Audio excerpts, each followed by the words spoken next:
Hey, it's Alma here. The last time I went to the beach with my grandkids, I got a text that shattered everything. My own daughter, Ivy, accused me of stealing and called the police. They said I wasn't welcome anymore. But what she didn't know, I'd spent my life sacrificing for this family, only to be betrayed in the worst way. The truth is darker than anyone could have imagined. How far would she go to destroy me? And who else is complicit in this web of lies? You won't believe what happened next. But trust me, this fight's just getting started. The sun was warm on my skin as I sat on the beach, the sound of the waves crashing against the shore filling the air. My grandkids were playing nearby, their laughter echoing through the wind as they built sandcastles and ran along the edge of the water.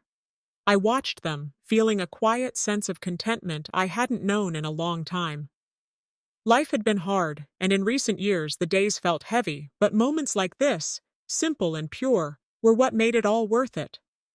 As a 68-year-old black mother, I had spent a lifetime giving everything I had for my family. My children, particularly my daughter Ivy, had been my world. I had worked hard, sacrificed my own needs, and yet, over time, I felt myself slipping further and further into the background of their lives. My role had been clear: the strong, quiet matriarch, always there, always giving. But today, as I watched my grandkids playing, I felt an aching weariness deep within me, a weariness that came from years of being overlooked, unseen. My phone buzzed in my pocket, cutting through the peaceful atmosphere. I pulled it out, expecting a message from one of my friends or a simple update from one of my children. But it was from Ivy. I didn't understand at first. The words on the screen seemed like a cruel joke, something that couldn't possibly be real. "Daughter said you stole. Leave now. Police coming." The words hit me like a cold gust of wind. My heart dropped, and I felt a strange chill rush through me despite the heat of the sun. The laughter of my grandkids, the sound of the waves, everything seemed to blur for a moment. My mind raced. Was I reading this right? Surely there was some mistake. I read the message again, trying to make sense of it. But there it was, plain as day. Ivy was accusing me of stealing, of something I had never done. And worse, she was sending the police after me. The panic set in slowly, creeping into my chest, tightening my throat. Betrayal. I could taste it, thick and bitter, in the back of my mouth. Ivy, my own daughter, the girl I had raised, loved, and given everything for. Was this really happening? How could she do this? How could she turn on me like this? For a moment, I sat there, staring at the message, not knowing what to do. I was disoriented. I felt exposed, like a part of me had just been torn away, leaving me raw and vulnerable. I had spent years giving everything to my children, to Ivy, and this is how she repaid me. I could feel the weight of every sacrifice I had made over the years pressing down on me. But then, a thought struck me. Was this some kind of mistake? Ivy had always been distant in recent years, but she had never been like this before. Had something happened to her? What was going on? I stood up slowly, my legs unsteady. I told my grandkids I was going for a walk, not wanting them to see the storm brewing inside me. I didn't want them to worry. But as I walked away from them, leaving the sound of their laughter behind, I felt the sting of abandonment creeping up inside me. How could Ivy do this? How had I ended up here? Alone, in a moment that should have been full of peace, I was now on the edge of something far darker. The sun was still high in the sky, but it felt colder, like the world around me had shifted, leaving me to stand alone in the middle of it. As I walked, I tried to calm my racing mind.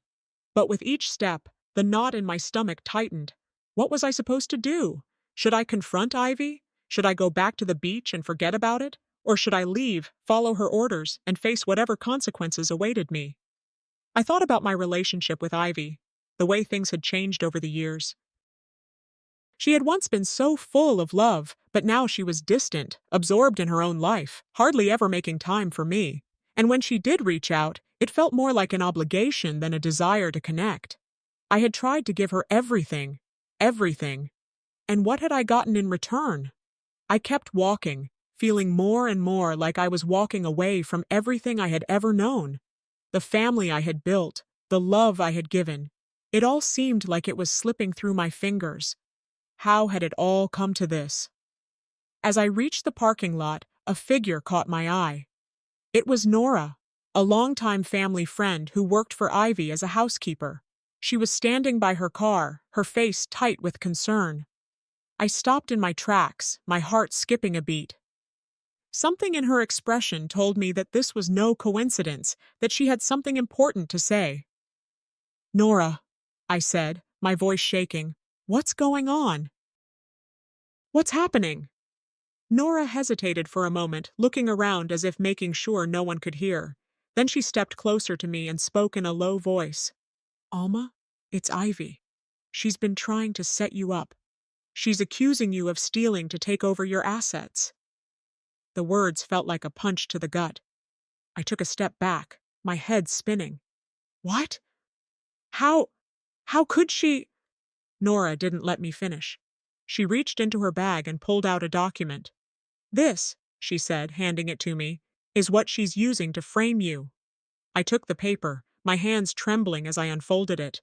There, in black and white, was a document that looked like my signature. But I didn't remember signing anything like this. It didn't make sense. Ivy had gone to such lengths to make me a villain in her story, and I had no idea why. The shock turned to rage, boiling up from deep within me. How could she do this to me? How could my own flesh and blood betray me so completely? For the first time in years, I felt something stir inside me, a fire, a need to fight back. I had spent so many years being the quiet one, the one who always forgave, who always put family first. But now I was done. I held the document in my hands, my fingers shaking. This was no mistake.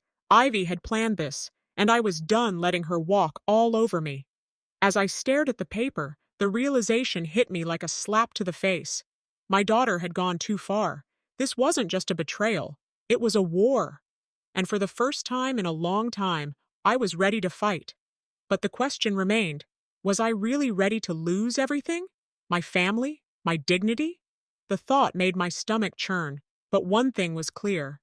I wasn't backing down. Not this time. The wind was picking up as I walked towards the parking lot, my sandals crunching against the gravel beneath my feet. I hadn't made it far from the beach, but my mind was already a million miles away. I could still hear the waves crashing behind me, but the peace that had once filled my heart now felt distant, like a memory I couldn't quite hold on to. I kept staring at the message from Ivy, the one that had shattered my sense of peace, that threatened everything I had worked for. "Daughter said you stole. Leave now. Police coming." I read it over and over again, trying to make sense of it. I couldn't, not yet. The weight of the betrayal was still too fresh, too raw. Ivy, my daughter, was this really happening? Was she really going to tear apart everything we had? As I walked, I thought about all the years of sacrifice, raising my children, especially Ivy. I had done it all, worked long hours, made sure they had what they needed, kept my head down when I was tired, when I was lonely, when I felt invisible. But none of that seemed to matter now. It was as if it had all been erased with one message. But there was something else tugging at my gut, something I couldn't ignore. A small voice inside told me to confront this, to face whatever was coming. So many years of letting things slide, of pretending things were fine. But now I had to stop pretending. I had to confront it. I reached the parking lot, and there, standing by her car, was Nora. She worked as a housekeeper for Ivy, and I had known her for years. There was something about the way she looked at me, nervous, like she was holding something back, that made my heart skip. "Nora?" I called out, my voice shaky. "What's going on? Is there something you need to tell me?" She hesitated, looking around as if she were afraid someone might overhear. Then she stepped closer, her face lined with worry. "Alma," she said quietly, "I don't know how to say this, but I think you need to know the truth." I frowned. "What truth?" Nora's eyes dropped to the ground. "It's Ivy.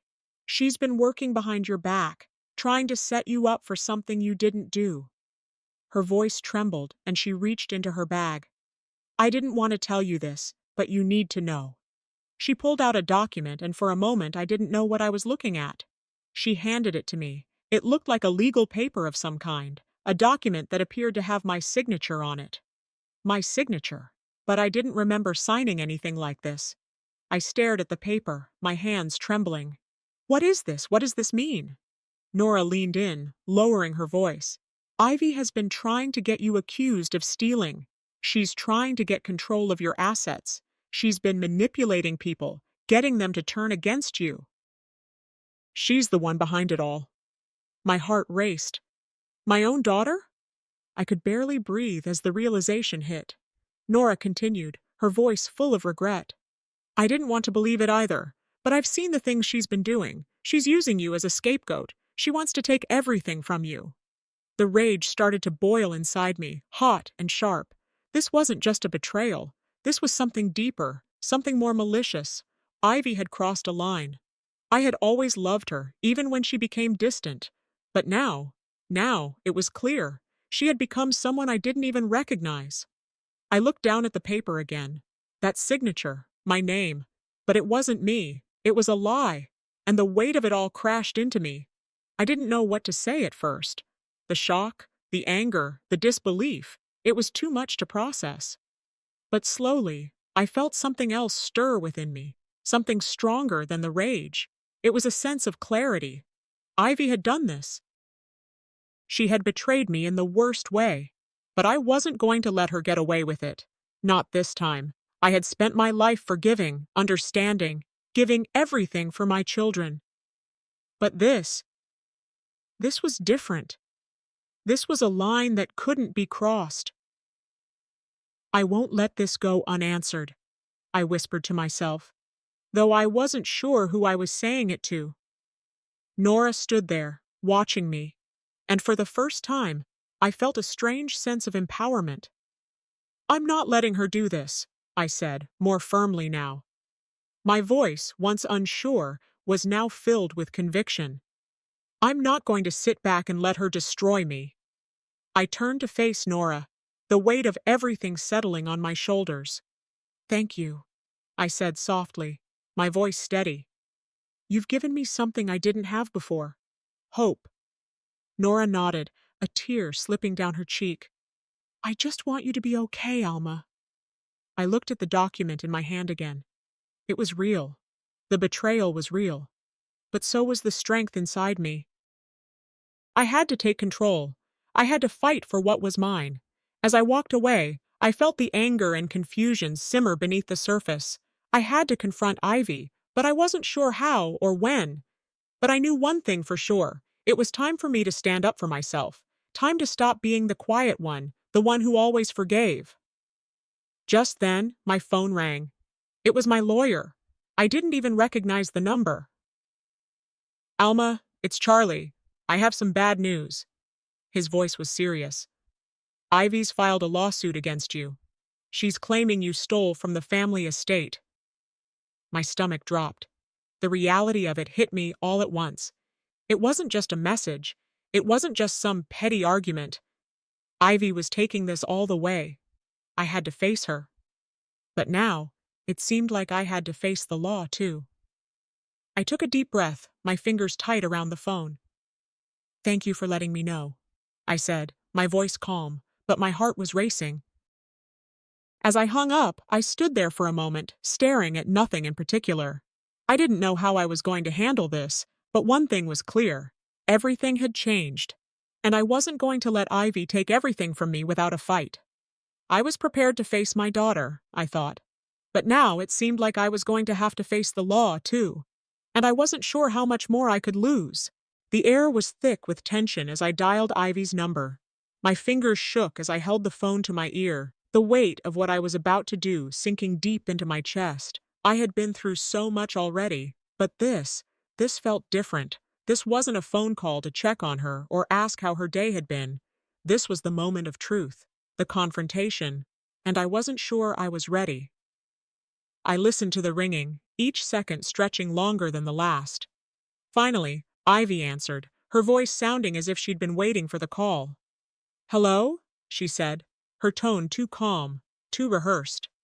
I tried to steady my breath. Ivy, we need to talk, I said, my voice steady but not without the tremor of fear beneath it. Now.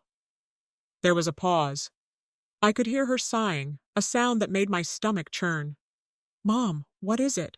What's going on? She asked, her voice laced with a tone of indifference that immediately set my nerves on edge. Don't act like this is nothing. I know what you did, I snapped, my patience thinning. I know about the message, and I know about the lies you've been spreading about me. There was silence on the other end for a moment. Then, Ivy let out a soft, almost inaudible laugh. Really? You think I'm the one lying? It's you, Mom. You've always been the one to cause trouble. You've always been selfish. The words hit me like a slap to the face, but I didn't flinch. I couldn't. You're accusing me of stealing, Ivy, I said, my voice growing firmer. I've given my life for you, for this family. And this is how you repay me? She was silent for a long moment, and when she finally spoke, her words were cold, calculated. You deserve this, Mom. You've been taking from the family for years. All the mistakes you made. This is your punishment. I could feel my blood boiling as her words sank in. Punishment? You want to punish me for loving you? For being there for you when nobody else was? Yes, she said flatly, as though it was the most obvious thing in the world. You always made it about you, always acting like the martyr. Well, we've had enough. It's time for you to face the consequences. I could barely breathe, let alone speak. My mind raced, spinning with confusion and anger. How could Ivy, my own daughter, say these things? How could she turn on me like this after everything? The fury inside me surged, and I felt a rush of heat rise in my chest. I've done everything for you, I said, the words coming out sharp and bitter. I've sacrificed, I've given, I've loved. And now you're doing this? You're betraying me in the worst way. I heard her sigh, like she was getting tired of the conversation. I'm not the one who's betrayed anyone, Mom. I'm just doing what's best for the family. Tears stung my eyes, but I fought them back. I wasn't going to let her see me break. Not now. You're lying, Ivy.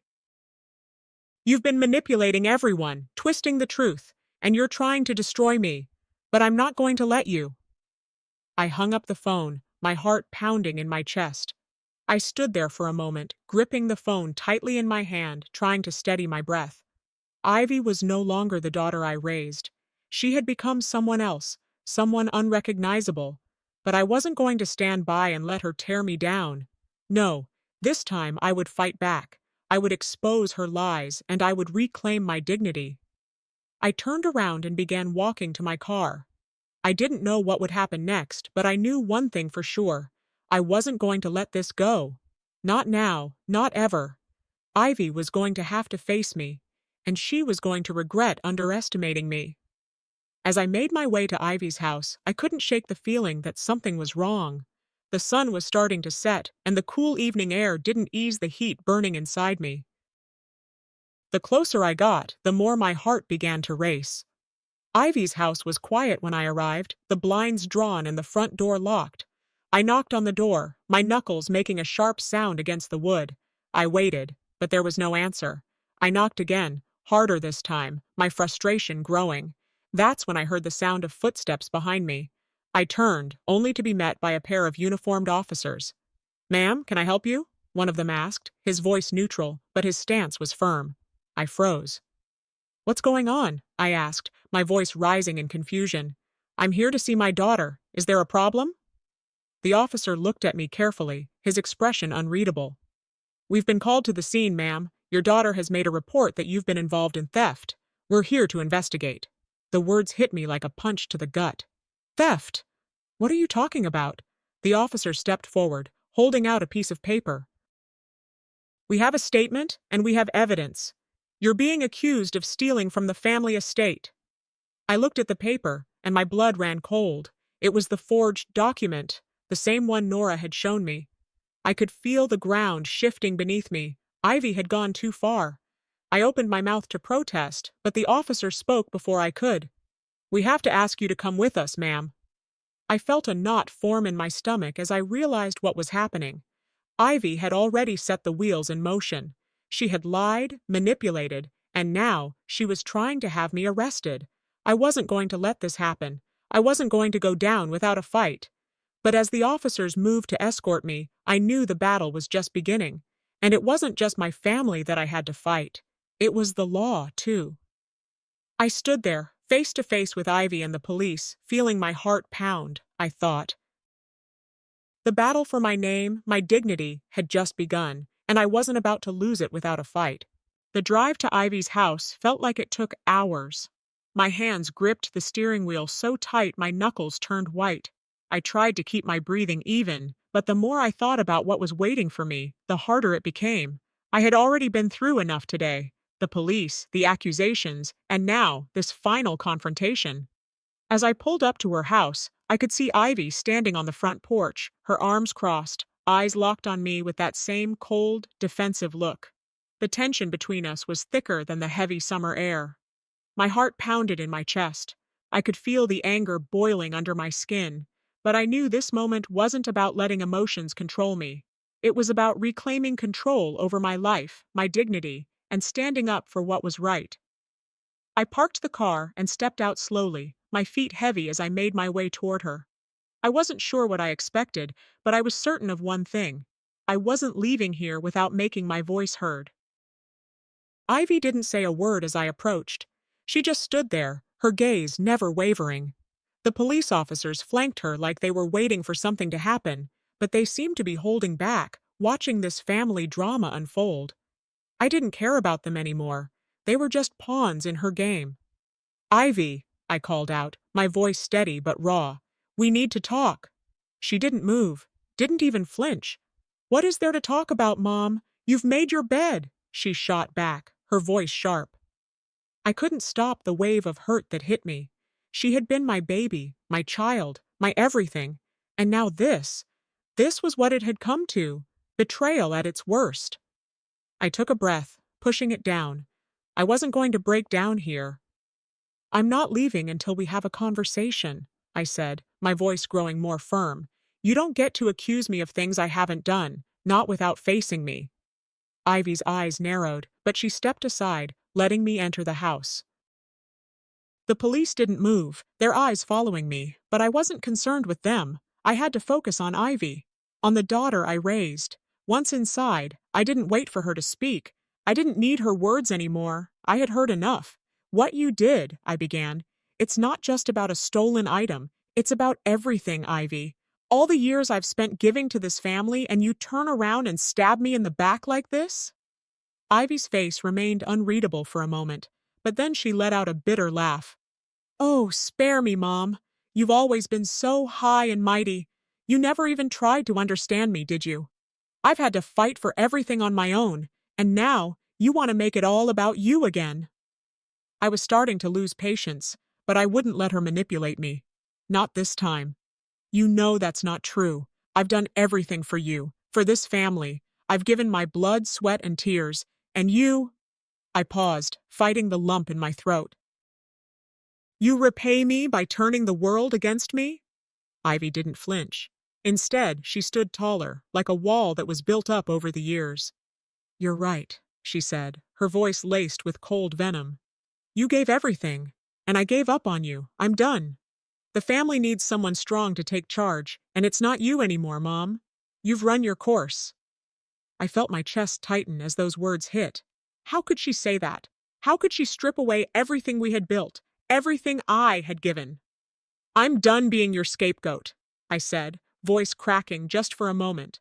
But I quickly gathered myself, locking eyes with her. "I'm done being quiet while you make up lies. I'm done pretending everything is fine when you've done nothing but tear this family apart." Ivy's eyes flickered with something, guilt, maybe. But before I could process it, she spoke again, her voice shaking now. "You don't understand. This isn't just about the money. It's about everything. It's about all the years you didn't see me, all the times I felt like I had to fight alone because you were too busy being the perfect mother to anyone else but me." Her confession struck me like a punch. She wasn't lying. There had been moments, so many of them, when I had been caught up in my own sacrifices, in trying to hold everything together, that I didn't see the cracks forming in her heart. She had carried resentment for years, hidden beneath the surface. I wanted to reach out to her, to hug her, to tell her I was sorry for not seeing her pain. But the betrayal still stung too deeply. "I'm sorry," I whispered, barely able to keep the tears at bay. "But you can't tear down everything I've worked for just because you're angry. This isn't the answer." Ivy's face crumpled as she let out a sob, her arms wrapping around herself. "I've been angry for so long," she said, her voice barely above a whisper. "I just wanted someone to see me, to see what I've been going through. And now, I've gone too far." For a split second, I felt a flicker of compassion for her. She was broken, I could see that. But that didn't make what she'd done right. The damage had already been done. I stepped back, pushing away the softness in my heart. I couldn't afford to be weak anymore. "It's too late for apologies, Ivy. You crossed a line, and now you have to face the consequences." Ivy's face hardened again. "You don't know the full truth, Mom. If you push me any further, I'll make sure everyone knows just how much you've hurt the family. Your secrets, they'll destroy you." My chest tightened. The walls she had built, the lies, the manipulation, it was all too much. But I wasn't going to let her break me. Not now, not ever again. I looked at her, my voice low but firm. "You think you can use that against me? You think you can threaten me into silence? I'm done being silent.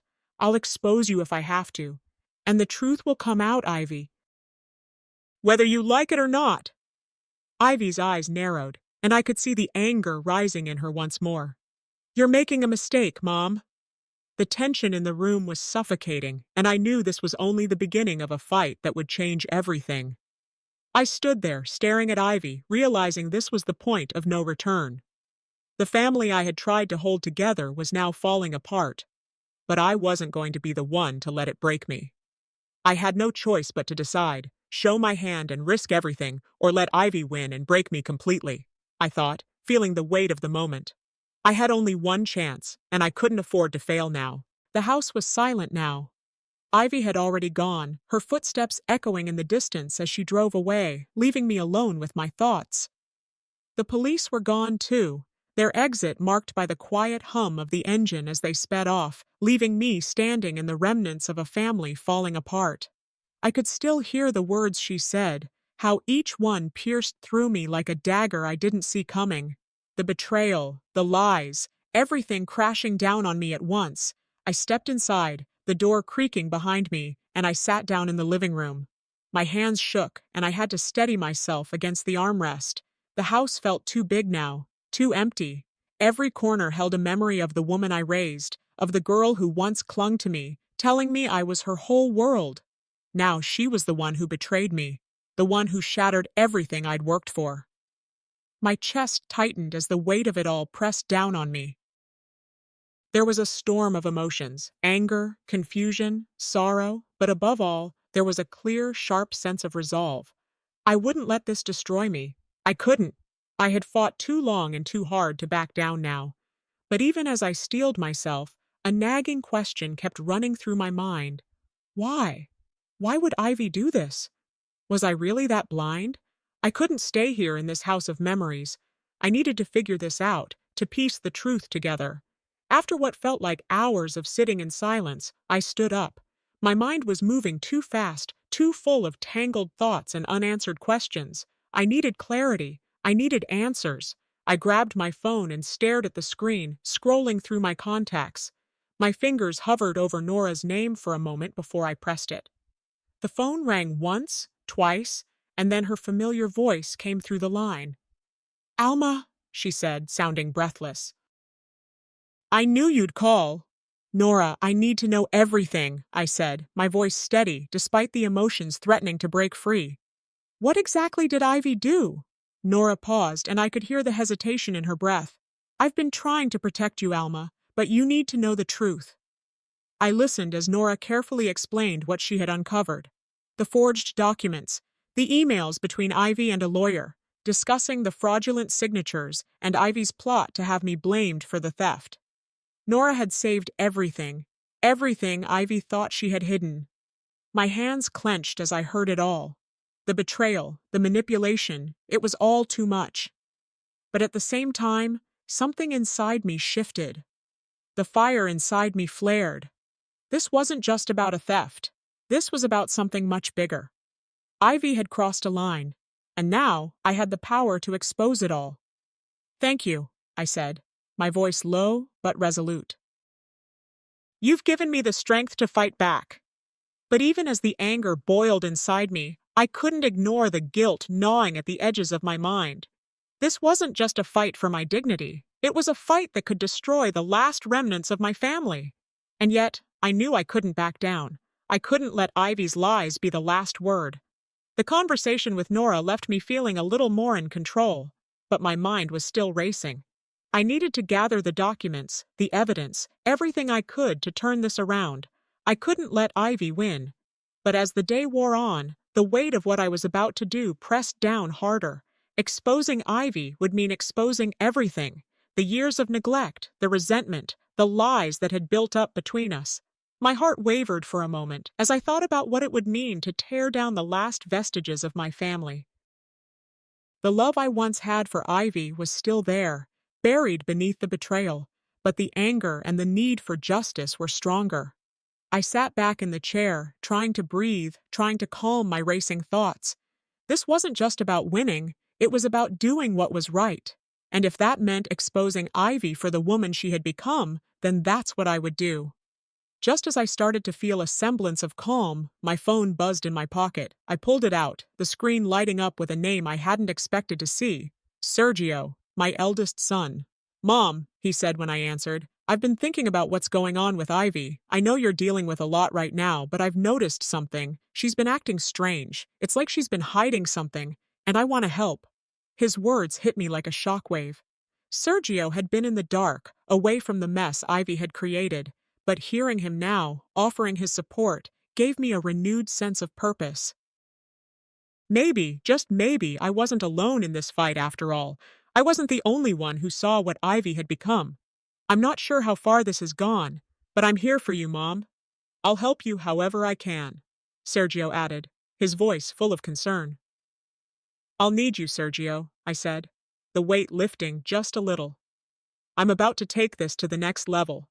It's time to face Ivy, once and for all." I knew this fight was only just beginning, but now I had an ally, and with that, I felt a little more prepared to face the storm. I gathered my documents, the evidence Nora had given me, and I made my way to Ivy's house, my heart pounding with anticipation. The door to Ivy's house swung open, and as I stepped inside, I felt the weight of the moment. I was ready to face Ivy and expose everything she'd tried to hide. But just as I was about to take that final step, my phone buzzed again. This time, the message wasn't from Ivy, but from my lawyer. The police were involved again. Someone had tipped them off about the situation. The stakes were higher than ever. I walked into that room ready to end this war, but as my phone buzzed in my pocket, I realized this was just the beginning. I stood in front of Ivy's door, my heart pounding like a drum. The weight of everything that had happened, everything that I had uncovered, pressed down on me. The air felt thick, heavy, suffocating almost. I had been preparing for this moment for what felt like forever. Now, as I stood here, I realized the stakes were higher than ever. The police were gone, but the fight for my name, my family, and my dignity was far from over. The confrontation I'd had with Ivy had cracked the surface, but it was just the beginning. The real battle was yet to come, and I had no intention of backing down. Not this time, not after everything she had done. With a steady breath, I rang the doorbell. It wasn't long before Ivy appeared at the door. Her face, once familiar, now felt like that of a stranger. She tried to look calm, but I could see the tension in her eyes. She wasn't as composed as she thought she was. The lies she had woven were starting to unravel, and I wasn't about to let her hide behind them any longer. "You came," she said, her voice cool, almost detached. "I'm here for the truth, Ivy," I replied, my voice unwavering. "I'm done being your scapegoat." I stepped inside, not waiting for her to invite me. The moment I crossed the threshold, I felt the weight of everything, the years of sacrifices, the betrayals, the love I had given without expecting anything in return, all of it was brought into this room. And now, it was time for the reckoning. Ivy shifted uneasily, her gaze darting to the police officer standing by the door.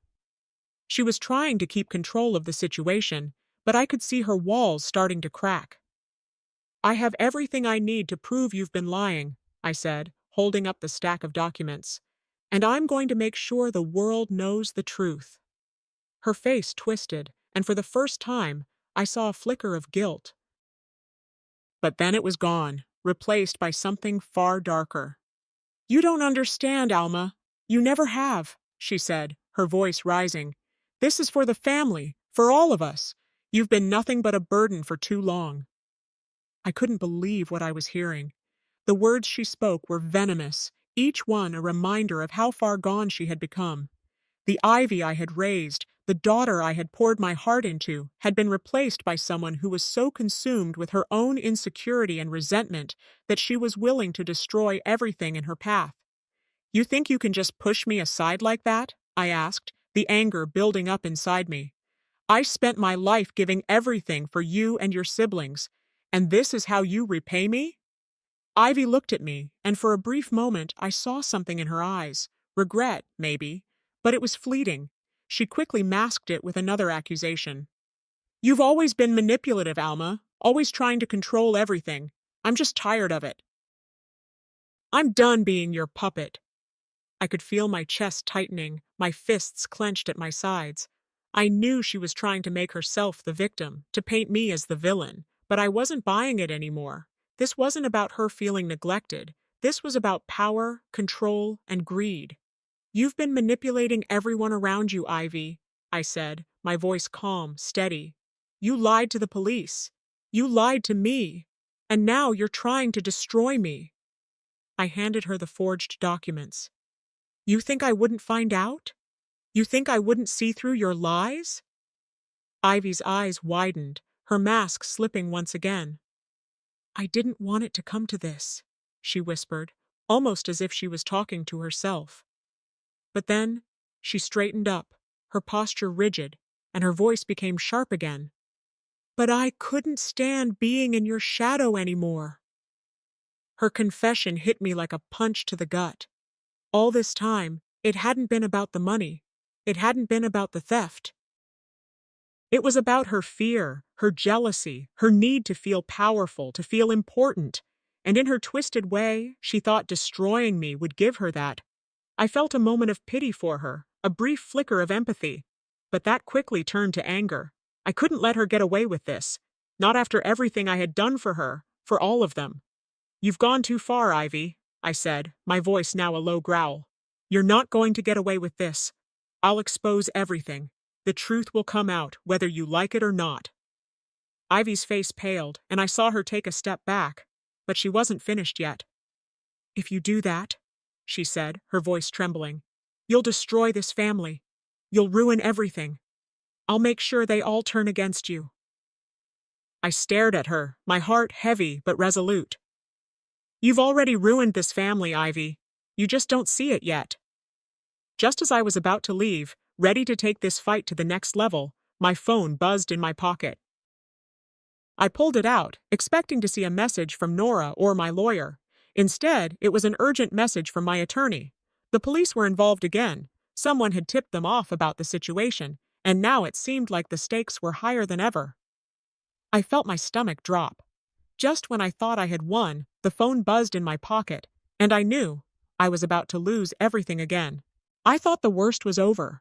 After everything I had been through, after Ivy's lies, the police, and the confrontation, I thought I could finally breathe. The evidence was on my side, my mind was clear, and I had a plan. I had seen a glimmer of hope, the chance that this could finally be over. But life had another twist in store for me. I had just sat down to gather my thoughts when my phone buzzed. The message was brief, but it was a punch to the gut. "Ivy filed a police report. She's accusing you of theft and fraud." The room seemed to spin for a moment, and I had to steady myself against the table. I couldn't believe what I was reading. Not again. After everything she had already done, after the confrontation, after the evidence I had, she still wasn't finished. I thought this was over, but it was far from it. Alma, you've been through worse. You can handle this. But even with that thought, my stomach churned. The betrayal was a heavy weight, one I wasn't sure I could carry any longer. She had crossed a line, and now she was willing to drag me down into the mud with her. I needed a moment to breathe. I went to the window and looked out at the world outside. Peaceful, unaware of the storm raging in my life. The stillness of the world around me only amplified the chaos inside. What had I done to deserve this? Was it really just about money? Or was this a deep-rooted need for control, a fear of being overshadowed? Ivy wasn't just fighting for what she wanted. She was fighting to tear down everything I had worked for, everything I had built. And now, as I stood there, I realized the depth of her manipulation. The battle was no longer just about my reputation, it was about something far deeper. Ivy wasn't just trying to ruin me, she was trying to rewrite the story of our family, and she was using everything at her disposal to do it. I couldn't just let this slide, I needed to act. As I gathered the papers and evidence again, I tried to steady myself. My lawyer was already on the phone, and I needed to get my head straight before I moved forward. I reached out to Nora for help, to make sure I had everything I needed for this next phase. The betrayal wasn't just personal, it was now public. Ivy had managed to convince the rest of the family that I was the one in the wrong, that I had been deceiving them all along. I saw it in their eyes, the doubts they had. They had begun to question me, to buy into Ivy's version of the truth, and it hurt. It hurt more than anything. These were the people I had fought for. These were my blood, my family, and now they were turning their backs on me. But then, just as I was about to lose hope, something changed. Sergio, my eldest son, called. He had been silent for so long, caught in the middle of this mess. I had almost given up on him. He hadn't spoken out, hadn't shown any signs of support for me. "I know what she's done, Mom," he said, his voice full of emotion. "I overheard her talking with one of her friends. I know what she's trying to do. I'm with you." It was like a weight lifted off my chest. To hear my son's voice, to know that someone in this family still saw the truth, gave me the strength to keep going. I wasn't alone. Not anymore. Sergio's support wasn't just a relief. It was the turning point. I was no longer just fighting for my reputation. I was fighting for my family, for what was right. I would not let Ivy tear us apart. With Sergio on my side, I began to move forward with a renewed sense of purpose. But as I prepared for the next confrontation, a final showdown with Ivy, the situation began to escalate. I had gathered all the evidence I needed. The forged signatures, the fraudulent emails, everything was in place. It was time to take the fight to Ivy. I knew this wouldn't be easy, but I had no choice. I had to confront her, and I had to do it in front of the family, in front of everyone who had once believed her lies. The day of the confrontation arrived, and I stepped into the room, my heart heavy but resolute. Ivy stood there, trying to maintain her composure, but I could see the cracks. She was losing control, and I could feel the power shift in the room.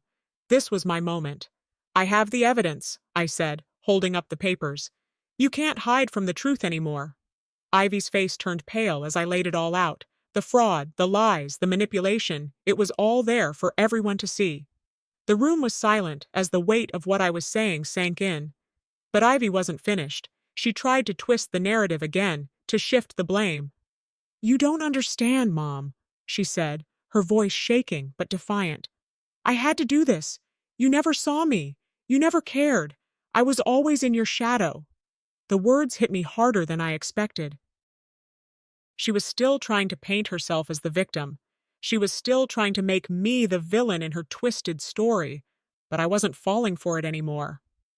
"I gave everything for this family," I said, my voice calm but filled with years of pain. "And you repay me by trying to destroy me?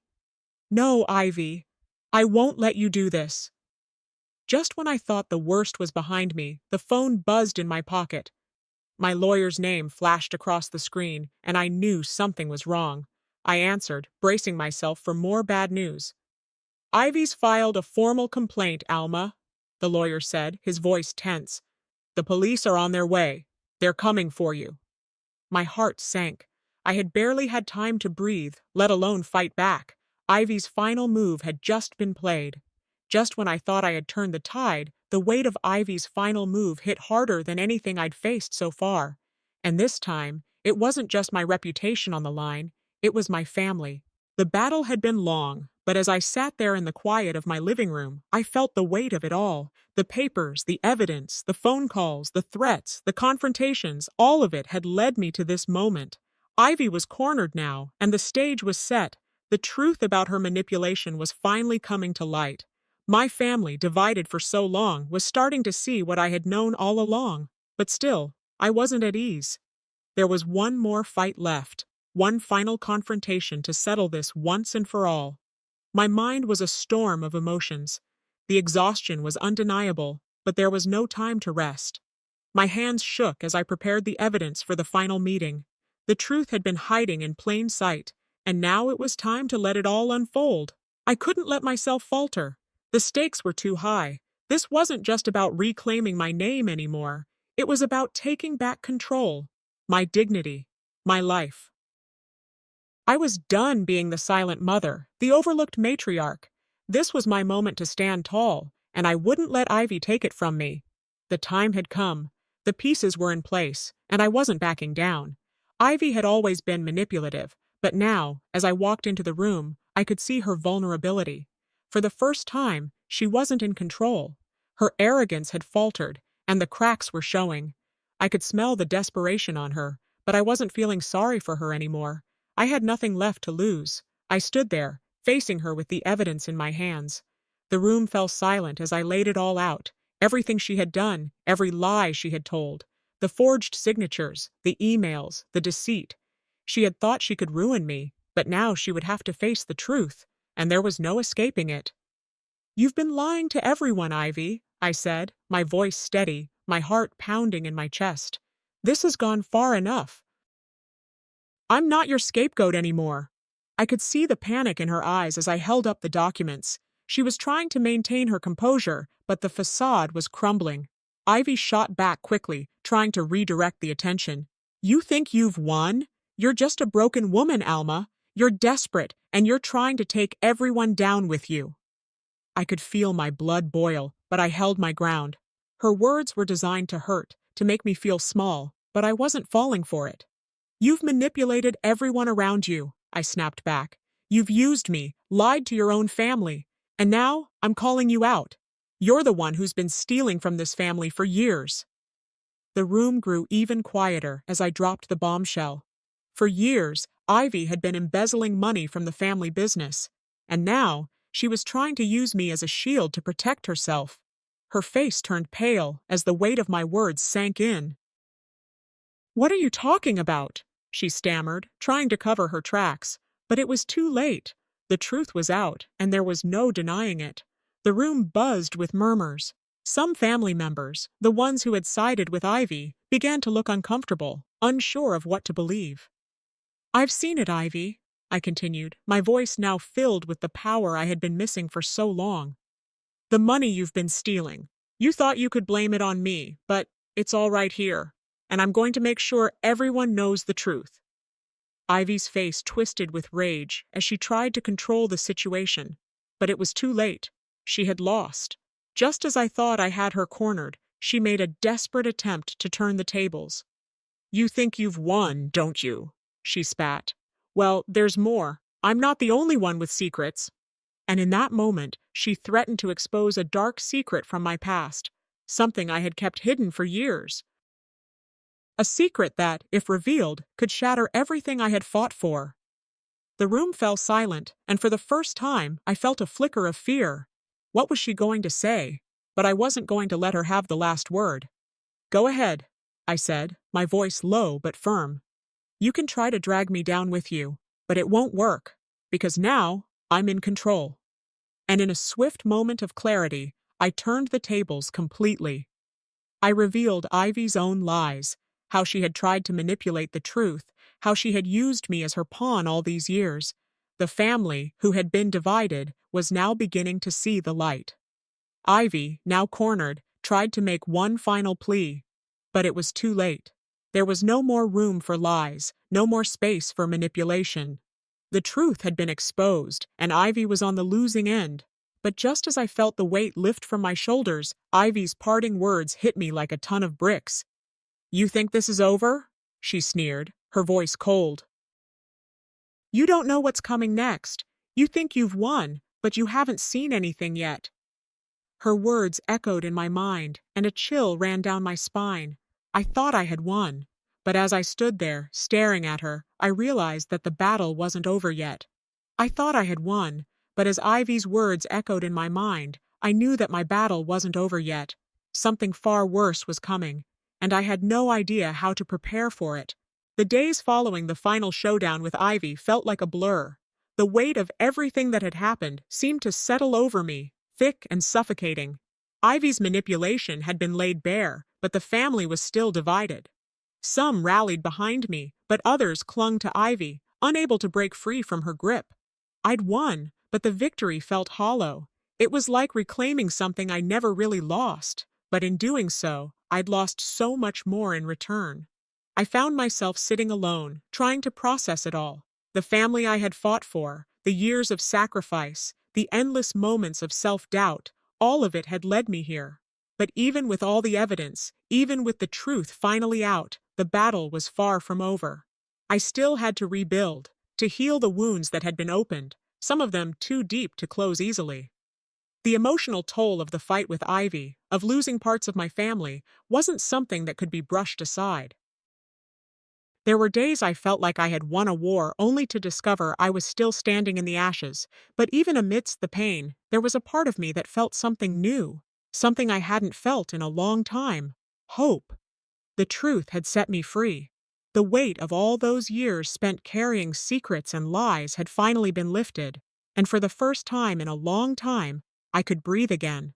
I had my dignity back, and that was worth more than anything Ivy could ever take from me. I spent the next few weeks alone, reflecting on everything that had transpired. I realized how much I had allowed others to dictate my worth, especially Ivy. I had lived my life for everyone else, my children, my family, my community, and in doing so, I'd forgotten who I was. But now, I was reclaiming myself, one step at a time. I spent long hours in quiet contemplation, thinking about the years I had spent giving so much of myself and asking for nothing in return. I thought about the choices I'd made, the sacrifices I'd willingly endured, and the toll it had taken on my spirit, but now I could finally see the truth in those decisions. I had done what I had to do, and I had loved fiercely, even when it wasn't reciprocated. That was my strength. I didn't need Ivy's approval. I didn't need anyone's approval. I was enough, just as I was.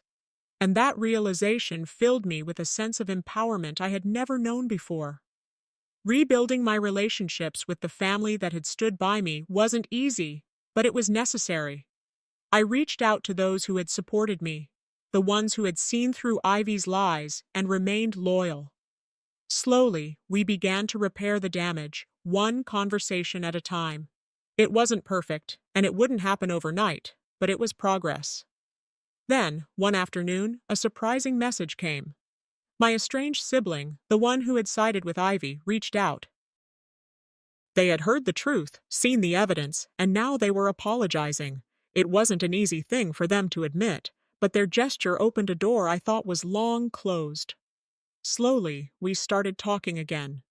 And though it wasn't without its difficulties, there was a sense of healing in the air. Something I hadn't expected, but had desperately needed. The hardest part of the whole ordeal was still ahead of me, though, the final confrontation with Ivy. It had to happen. Not out of anger, not out of a desire for revenge, but because I needed closure. I couldn't move on without it. I called her. She was hesitant at first, her voice cold and distant, but she agreed. We met in a neutral place, away from the rest of the family. The conversation started slowly, each of us testing the waters. I didn't come with accusations or demands. I just needed to hear her side, to understand what had driven her to do what she had done. She admitted to it all, the lies, the manipulation, the fraud. But what struck me the most was when she finally confessed that it had all been about her fear of losing control. Ivy had always been the one who needed to be in charge, who needed to feel powerful. And when she felt threatened by my strength, she did whatever she could to tear me down. Her words were raw, and for a moment, I saw her not as the villain I had come to hate, but as a broken woman who had never learned how to love herself. She was a victim of her own insecurities. I listened, but I didn't forgive. Not yet. I understood the pain she was in, but that didn't mean I had to accept her actions. Some wounds couldn't be healed so easily. "I'm sorry," she said, her voice shaky. "But I don't know how to fix this. I don't know how to undo everything I've done." I didn't have an answer for her. I didn't have the strength to offer forgiveness in that moment. But I knew that this was the final step. As we parted ways, I felt a sense of closure. I had finally come to terms with everything. But just as I walked away, Ivy's last words hit me like a punch to the gut. "You've won, but what happens when the past finally catches up with you?" she said, her voice lingering in the air long after she'd spoken. Those words echoed in my mind, and I couldn't shake the unease that settled in my chest. I had faced so much already. What was she trying to warn me about? I thought I had won, but as Ivy's words echoed in my mind, I knew that my battle wasn't over yet. Something far worse was coming, and I had no idea how to prepare for it.